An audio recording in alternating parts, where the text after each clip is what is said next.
সকলোকে সুপ্ৰভাত জনাই নতুন এটা ভিডিঅ'লৈ আপোনালোক সকলোকে স্বাগতম জনাইছো। আশা কৰিছো নিশ্চয় আপোনালোক সকলো ভালে আছে, ভালে থাকক, ভালে থাকতে কামনা কৰো।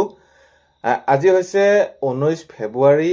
আজি ৰাতিপুৱাৰ কেইটামান গুৰুত্বপূৰ্ণ খবৰ আপোনালোকলৈ লৈ আহিছো। আপোনালোকে ভিডিঅ'টো শেষৰলৈকে চাব বুলি আশা কৰিলো। শেষত ভিডিঅ'টো চাই আপোনালোকৰ মতামত কমেণ্টৰ জৰিয়তে জনাব। আৰু এইখিনিতে আপোনালোকক এটা অনুৰোধ কৰিম, চেনেলটোলৈ যদি আপোনালোক নতুনকৈ আহিছে চেনেলটো সাবস্ক্ৰাইব কৰাৰ লগতে কাষতে থকা বেল আইকনটো প্ৰেছ কৰি অল কৰি থওক, যাতে নতুন এটা ভিডিঅ' দিয়াৰ লগে লগে আপোনালোকে আগতীয়াকৈ চাবলৈ পায়। যদি ভিডিঅ'টো চাই ভাল পায় লাইক এটা কৰিব আৰু শ্বেয়াৰ কৰি দিব বুলি আশা কৰিলোঁ। প্ৰথমটো খবৰ হৈছে মাননীয় মুখ্যমন্ত্ৰী মহোদয়ে জনাইছে যে 2031 চনৰ বিৰোধী স্থান অখিল গগৈ ডাঙৰীয়াই ল'ব, যদিহে তেওঁ এইবিলাক চুমা দুমাবিলাক তেনেদৰে দি নাথাকে। এনেদৰে মাননীয় মুখ্যমন্ত্ৰী মহোদয়ে তেনেদৰে জনাইছে। তো হয় 2031 তেনেদৰে ল'ব বুলি কৈছে বিৰোধী স্থান। তো এইবাৰ এইখিনি ক্ষেত্ৰত নোৱাৰে অখিল গগৈ ডাঙৰে। মাননীয় মুখ্যমন্ত্ৰী মহোদয়ে তেনেদৰে সেইখিনি জনাইছে। নেক্সট খবৰ হৈছে উজনি সকলো সমষ্টিতে বিজেপি বিধায়কৰ প্ৰদৰ্শন ভাল। তো এতিয়া মাননীয় মুখ্যমন্ত্ৰী মহোদয়ে যিহেতু এতিয়া বিভিন্ন ধৰণৰ কাৰ্যসূচীত অংশগ্ৰহণ কৰি আছে আৰু অংশগ্ৰহণ কৰি থাকোঁতে তেনেদৰে নিৰ্বাচনী প্ৰচাৰো তেনেদৰে সেইবিলাক চলি আছে। তাৰ মাজতে যিহেতু এতিয়া ডিব্ৰুগড়ত মাননীয় মুখ্যমন্ত্ৰী মহোদয়ে কেইবাটাও গুৰুত্বপূৰ্ণ অনুষ্ঠানৰ কাৰ্যসূচী অংশগ্ৰহণ কৰিছিল। আৰু তেতিয়াই নেকি এই যেতিয়া সমষ্টিত কোন সমষ্টিত কোনে খেলিব এইখিনি ক্ষেত্ৰত প্ৰশ্ন উত্তৰ এইবিলাক মাননীয় মুখ্যমন্ত্ৰী মহোদয়ে দিব লগা হৈছে। আৰু এইখিনি ক্ষেত্ৰত তেওঁ স্পষ্টকৈ জনাইছে যে এতিয়া এইখিনি ক'ব নোৱাৰি কোনে কোন সমষ্টিত খেলিব। আগন্তুক নিৰ্বাচনৰ যি তেনেদৰে আহি আছে সেয়াক লৈ দলে ঠিক কৰিব কোনে ক'ত খেলিব। কিন্তু এটা কথা ক'ব পাৰি যে উজনি সকলো সমষ্টিতে বিজেপি বিধায়কৰ প্ৰদৰ্শন ভাল আৰু তেওঁলোকে কাম কৰিছে, সেইখিনিক লৈ আমি সন্তুষ্ট। আৰু সেইখিনি ক্ষেত্ৰত মাননীয় মুখ্যমন্ত্ৰী মহোদয়ে তেনেদৰে মন্তব্য আগবঢ়াইছে। নেক্সট খবৰ হৈছে লাহে লাহে মিয়া মুছলমানে অখিলক বিশ্বাস কৰিবলৈ লৈছে। তো হয় এনেদৰে মাননীয় মুখ্যমন্ত্ৰী মহোদয়ে তেনেদৰে সেইখিনি মন্তব্য আগবঢ়াইছে যে হয় লাহে লাহে মিয়া মুছলমানে অখিলক বিশ্বাস কৰিবলৈ লৈছে। তো এতিয়া 26 যিহেতু নিৰ্বাচন আহি আছে, নিৰ্বাচনৰ প্ৰাকখনত মাননীয় মুখ্যমন্ত্ৰী মহোদয়ে তেনেদৰে মন্তব্য কৰিছে। আৰু তেওঁ এই যি উচ্ছেদ ধৰ্মত তেনেদৰে তেওঁলোকৰ মাজত উপস্থিত হৈ সেইখিনি সান্তনা দিছিল। আৰু সেইবাবে লাহে লাহে মিয়া মুছলমানসকলে অখিল গগৈ ডাঙৰীয়াক বিশ্বাস কৰিবলৈ তেনেদৰে লৈছে বুলি বিশ্বাস কৰিছে বুলি অখিল গগৈ ডাঙৰীয়াৰ ক্ষেত্ৰত তেনেদৰে মাননীয় মুখ্যমন্ত্ৰী মহোদয়ে মন্তব্য আগবঢ়াইছে। নেক্সট খবৰ হৈছে মই বিজেপিলৈ যাবলগীয়া হোৱা নাই। তো এতিয়া যিহেতু ভূপেন বৰা ডাঙৰীয়াই কংগ্ৰেছ দল ত্যাগ কৰিলে আৰু ইয়াৰ পাছতে বিভিন্ন সময়ত তেনেদৰে সেইখিনি মাননীয় মুখ্যমন্ত্ৰী মহোদয়ে জনাইছে যে আগন্তুক আৰু সময়তো বহুখিনি তেনেদৰে কংগ্ৰেছৰ পৰা বিজেপিলৈ আহিব। আৰু এইখিনি ক্ষেত্ৰত বিশেষকৈ নামটো চৰ্চা হৈছে দেৱব্ৰত শইকীয়া ডাঙৰীয়া। আৰু দেৱব্ৰত শইকীয়া ডাঙৰীয়া তেনেদৰে এইখিনি যেতিয়া নেকি প্ৰসংগ উল্লেখ হৈছে তেতিয়া দেৱব্ৰত শইকীয়া ডাঙৰীয়াক এইখিনি প্ৰশ্নৰ উত্তৰত কৈছে যে এতিয়া বৰ্তমানলৈকে মই বিজেপিলৈ যাবলগীয়া হোৱা নাই তেনেকুৱা ধৰণৰ। তো তেনেদৰে মন্তব্য আগবঢ়াইছে দেৱব্ৰত শইকীয়া ডাঙৰীয়াই। নেক্সট খবৰ হৈছে শিৱসাগৰ সমষ্টি বিজেপিৰ বাবে ইমান সহজ নহয়। তো মাননীয় মুখ্যমন্ত্ৰী মহোদয়ে জনাইছে যিহেতু এতিয়া এই উজনি অসমৰ ফালে বিভিন্ন তেনেদৰে কাৰ্যসূচীত অংশগ্ৰহণ কৰি আছে, নিৰ্বাচনী প্ৰচাৰো তেনেদৰে চলাই আছে। আৰু এই ক্ষেত্ৰত মাননীয় মুখ্যমন্ত্ৰী মহোদয়ে বিশেষকৈ শিৱসাগৰ সমষ্টিৰ ক্ষেত্ৰত তেওঁক প্ৰশ্ন সোধা গৈছিল। আৰু তেতিয়া কৈছে যে শিৱসাগৰ সমষ্টি বৰ বিজেপিৰ বাবে জিকাটো সহজ নহয় বুলি এনেকুৱা ধৰণৰ এটা মন্তব্য আগবঢ়াইছে। কিয়নো তেওঁলোকৰ ফালৰ পৰা সেইখিনি প্ৰাৰ্থী বহুত বেছি। আৰু এইখিনি ক্ষেত্ৰত তেওঁ সেইটো জনাইছে যে হয় শিৱসাগৰ সমষ্টি বিজেপিৰ বাবে ইমান এটা সহজ নহয়।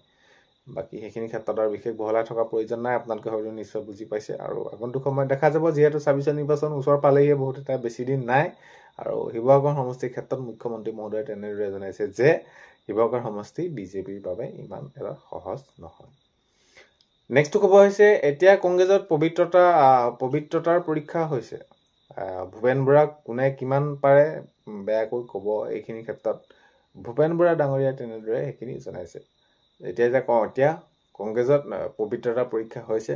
আৰু এতিয়া মই যিহেতু এইফালে আহিলোঁ আৰু এইখিনি ক্ষেত্ৰত এতিয়া কোনে কিমান পাৰে বেয়াকৈ ক'ব পাৰে এইখিনি ক্ষেত্ৰত তেনেদৰে সেইখিনি জনাইছে ভূপেন বৰা ডাঙৰীয়াই। এতিয়া যোনে যিমান পাৰে যিমান বেয়াকৈ ক'ব মোক, তেতিয়াহে তেনেদৰে গৌৰৱ গগৈ ডাঙৰীয়া আত্মীয় হ'ব পাৰিব বা গৌৰৱ গগৈ ডাঙৰীয়াৰ চকুত তেনেদৰে ভাল হ'ব পাৰিব। সেইবাবে এইখিনি এতিয়া পবিত্ৰতাৰ পৰীক্ষা হৈছে বুলি ভূপেন বৰা ডাঙৰীয়াই মন্তব্য তেনেদৰে কৰিছে। নেক্সট খবৰ হৈছে নিজৰ স্বাৰ্থৰ কাৰণে আমাক ৰাম ঠগন দিলে ভূপেন বৰাই। তো এনেদৰে জনাইছে মীৰা বৰঠাকুৰে তেনেদৰে সেইখিনি ক্ষেত্ৰত মন্তব্য আগবঢ়াইছে যিহেতু ভূপেন বৰা ডাঙৰীয়া এতিয়া বিজেপি যোগদান কৰিব আৰু এইখিনি ক্ষেত্ৰত এতিয়া তেওঁ এইটো মন্তব্য ৰাখিছে যে নিজৰ স্বাৰ্থৰ কাৰণে আমাক ৰাম ঠগন দিলে বুলি কৈছে ভূপেন বৰা ডাঙৰীয়াই তো ভূপেন বৰাই আমাক ৰাম ঠগন দিলে বুলি তেনেদৰে মীৰা বৰঠাকুৰে তেনেদৰে সেইখিনি জানিবলৈ দিছে নেক্সট খবৰ হৈছে পুনৰ প্ৰায় ৭৫,০০০ শিক্ষকক তেনেদৰে নিযুক্তি কৰা হ'ব বুলিও মাননীয় মুখ্যমন্ত্ৰী মহোদয়ে জনাইছে যিহেতু এতিয়া তেওঁ এইখিনি জনাই আছে নিযুক্তি প্ৰক্ৰিয়াক লৈ অহা যি তেনেদৰে তেওঁলোকে সেইখিনি কাৰ্যসূচী হাতত লৈছে যে প্ৰায় ২ লাখতকৈ তেনেদৰে অধিকখন নিযুক্তি দিয়া হ'ব বুলি এইখিনি ক্ষেত্ৰত তো এতিয়া এইভাবে তেওঁলোকে জনাইছে যে প্ৰায় ৭৫,০০০তকৈ শিক্ষকৰ পদ খালী হৈ আছে আৰু এইখিনি ক্ষেত্ৰত নিযুক্তি হ'ব বুলি মাননীয় মুখ্যমন্ত্ৰী মহোদয়ে তেনেদৰে মন্তব্য ৰাখিছে কৈছে নেক্সট খবৰ হৈছে ৰাজহুৱাকৈ হিমন্ত বিশ্ব শৰ্মাক চেলেঞ্জ গৌৰৱ গগৈ তো গৌৰৱ গগৈ ডাঙৰীয়াই মাননীয় মুখ্যমন্ত্ৰী মহোদয়ক সেইখিনি চেলেঞ্জ কৰিছে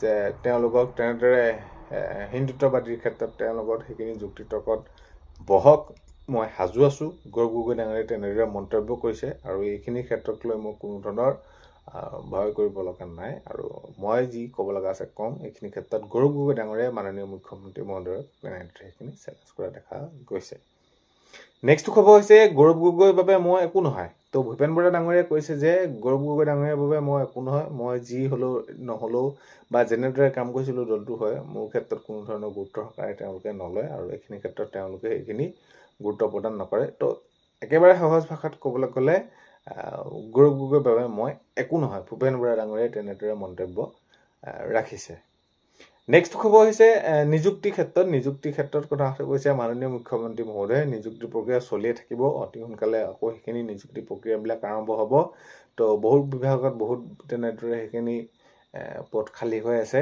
আৰু আগন্তুক সময়ত নিযুক্তি দিয়াৰ ক্ষেত্ৰত আমি ব্যৱস্থা গ্ৰহণ কৰিম মুঠৰ ওপৰত এতিয়া এইখিনি নিযুক্তি প্ৰক্ৰিয়া থমকি নৰয় নিযুক্তি প্ৰক্ৰিয়া তেনেদৰে চলিয়ে থাকিব নেক্সট খবৰ হৈছে উচ্ছেদ ক্ষেত্ৰত উচ্ছেদৰ যি তেনেদৰে চলিছিলে এতিয়াও চলি আছে আৰু আগন্তুকো চলি থাকিব উচ্ছেদৰ ক্ষেত্ৰত যেতিয়ালৈকে চৰকাৰী যিসমূহ বেদখল কৰি আছে তেনেদৰে চৰকাৰী মাটি বেদখল মুক্ত কৰিব পৰা নাযায় তেতিয়ালৈকে এই উচ্ছেদ প্ৰক্ৰিয়া চলি থাকিব আৰু তেনেদৰে ম্যাক কষ্টই দি থকা হ'ব বুলি মাননীয় মুখ্যমন্ত্ৰী মহোদয়ে তেনেদৰে জনাইছে নেক্সট খবৰ হৈছে PM কিষাণ যদি আপোনালোকে PM কিষাণৰ কৃষক পঞ্জীয়ন আপোনালোকে কৰি লোৱা নাই অতি সোনকালে আপোনালোকে কৰি লওক আপোনালোকে অহা 22 নম্বৰ কিস্তিত তেনেহ'লে আপোনালোকে যদি কৃষক পঞ্জীয়ন কৰি লোৱা নাই তেনেহ'লে আপোনালোকৰ কি হ'ব বহুখিনি অসুবিধা আহি পৰিব চ' সেইবাবে আপোনালোকে কৃষক পঞ্জীয়নটো কৰি লওক অতি সোনকালে নহ'লে আপোনালোকৰ বহুখিনি অসুবিধা হ'ব আৰু আগন্তুক যি কৃষকৰ সা সুবিধা আছে তাৰ পৰা আপোনালোকে বঞ্চিত হ'ব আৰু অতি সোনকালে এই যি কৃষকৰ 22 নম্বৰ কিস্তি আপোনালোকৰ একাউণ্টত সোমাবলৈ গৈ আছে